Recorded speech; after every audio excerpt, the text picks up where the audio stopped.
Ladies and gents, welcome back. The Liberal Party now just reaching at straws here to find some sort of wedge issue to distract from, well, what's been happening. Trudeau's painted them into a corner, and well, they're trying to fight their way out and, well, issuing things on social media to drive wedges between Canadians, as usual.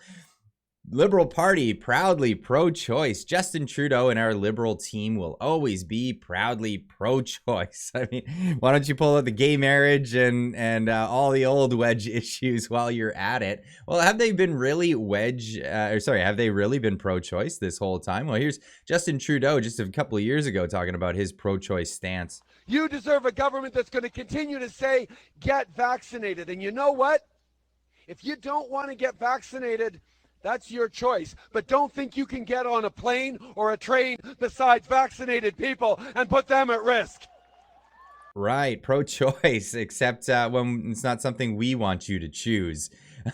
This is, of course, him spreading the misinformation about vaccines stopping the spread. Well, it didn't turn out so well. Here he is again talking about his pro-choice stance. We're going to end this pandemic by proceeding with the vaccination. There is still a part of the population fiercely against it. They don't believe in science or progress, and they're often misogynistic and racist, as if that equates somehow. They take up space. I think that's a Hitler euphemism. This leads us as a leader and as a country to make the choice. Do we tolerate these people? Do we tolerate these people? Now, the Liberal Party coming out and driving a wedge again. This is what they do best. But what prompted this? Well, it was Justin Trudeau and his infinite wisdom and political wisdom here deciding to debate a 16-year-old while he was out and about talking to people on the street. Decided to engage in debate. He won't engage in debate with I don't know, maybe a giant amount of truckers that show up in Ottawa.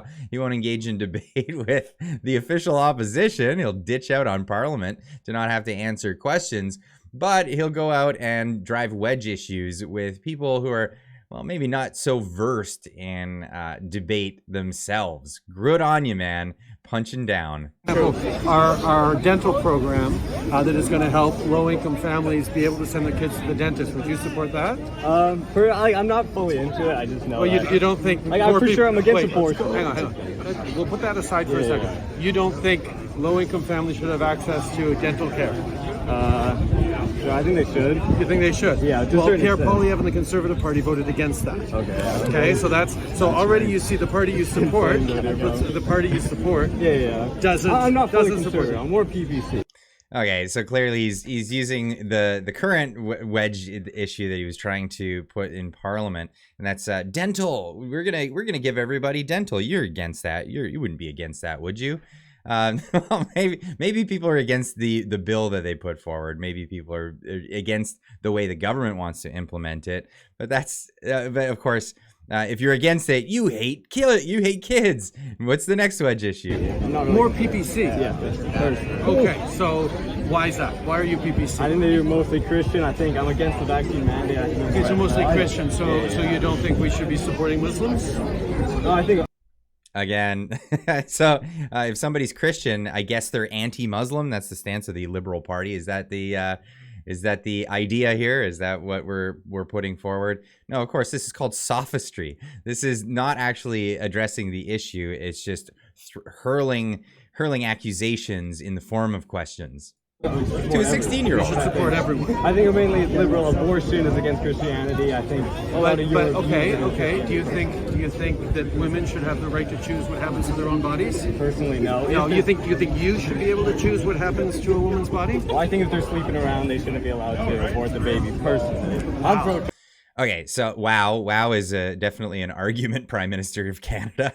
wow, an excellent argument. Now, the guy made a statement saying that it's against his religion. So, I mean, you're not really going to step in the way of someone's beliefs on their religion, would you? I don't know. But here's where it gets really fun. Wow. Oh, wait, you just say you're No, pro-choice. no. You're pro-choice. No, You're not pro-choice. No, I'm pro. What's it called? Pro-life. Okay, pro-life. Yeah. And you don't think women should be able to make choices what they do with their bodies? With abortion, no, personally, no. Why not? Why not? Because it was their choice to sleep around. They have to. Whoa. That is. Oh, so a woman who is raped should be able to get an abortion? I'd say that's.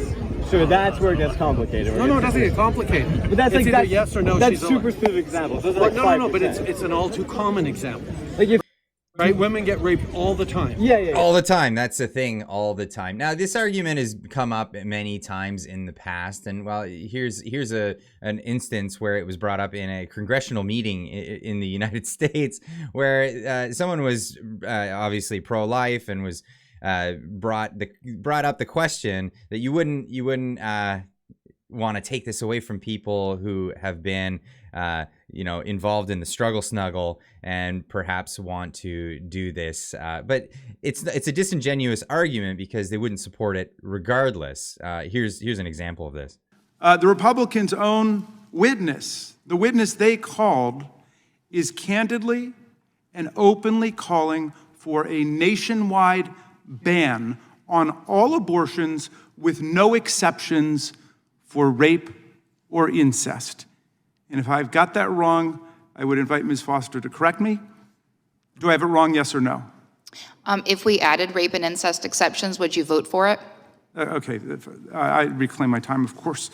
Okay, so disingenuous question.